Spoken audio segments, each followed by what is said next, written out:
floods across the capital in 2011. In the 1980s, this estate was engulfed in flames and violence that saw a policeman murdered. For many, the farm is still a potent symbol of London's segregated communities.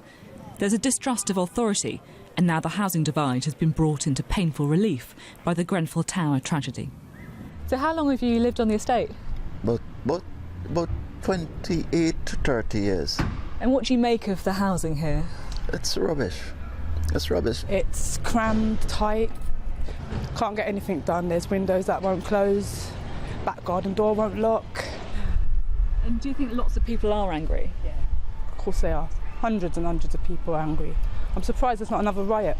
The people living here have seen the images of Grenfell Tower burning and heard the stories of those trapped inside. Now they're worried about their own homes. Michael Fleming is a builder who lives on the estate. My house is a fire risk. If I took you up there and opened the front door, you'd see it's a fire risk. Why is your house a fire risk then? Because we've got no storage. Everything is in the passage. Anything we got to store has to be in the passage. Our bikes or anything, our boxes, my tool boxes, because there's nowhere else in the house. We haven't one cupboard in the house, apart from kitchen cupboards. Are people scared after seeing what happened at Grenfell? I think they are. The chair of the Residents' Association says that after years of raising concerns, the authorities are still not listening. Do you think that there's been a failure to listen to people living on housing estates? Oh, yes. There's sort of not only there's a failure, there's always a sort of a top-down sort of a policy, sort of a diktat, if you like, which says this is the way it's going to be happening, and total lack of consultation. The engagement that they talk about is perfunctory. Trust of politicians here is low. They're all the same as the familiar refrain. David Lammy, the MP for Tottenham, who spent his childhood playing in Broadwater Farm, is one of the few trusted politicians. All right, bruv. You spent a lot of time in here, Croydon housing block number here. 28, I think my cousins lived at, just up there on the top. I very much lived between their house and my house, which was just sort of parallel to this road down here, and we grew up together. Do you think that things have got better for the communities that lived on these estates when you were growing up? No, I don't. Actually, I'm afraid I don't think things have got better. Because what there was in the 1970s, particularly, was full employment. You could get a job that was quite well paid and you could survive. David Lammy says he understands London's housing divide more than most. He lost a friend at Grenfell Tower and is furious about the conditions many in the capital have to endure. Fire doors that aren't fixed. Which must be a concern after It's a big concern now. In many communities, mistrust of the political class runs deep. If there is any suspicion of a cover-up at Grenfell Tower, that will only get worse.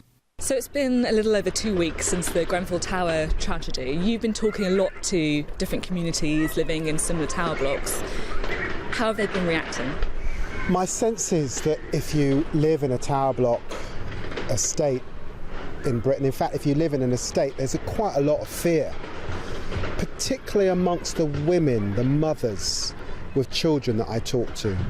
And that fear is linked to they're now very questioning of the stay put advice, worried about how they would make their way out with their kids at 2, 3 o'clock in the morning, and they're untrusting of, if you like, the authority figures that they're reliant on to give them the best advice, the local authority, the housing management organisation, even the fire safety. And that's partly to do with the divide that's opened up in society. The folk that turn up to give you that advice are not people who are living in a tower block, or even know anyone living in a tower block, it would seem. So we're not in a great place. We're not in a great place in Britain. You are someone who isn't in that camp because you, of course, grew up around this estate here. You lost a friend in the Grenfell Tower tragedy. You must still be grieving. I'm still in shock in a sense. We don't, you know, when a young woman is just beginning her life, you know, no one can really believe that she's not here. There's no way of making smoke in your lungs or burning presentable. It's horrific.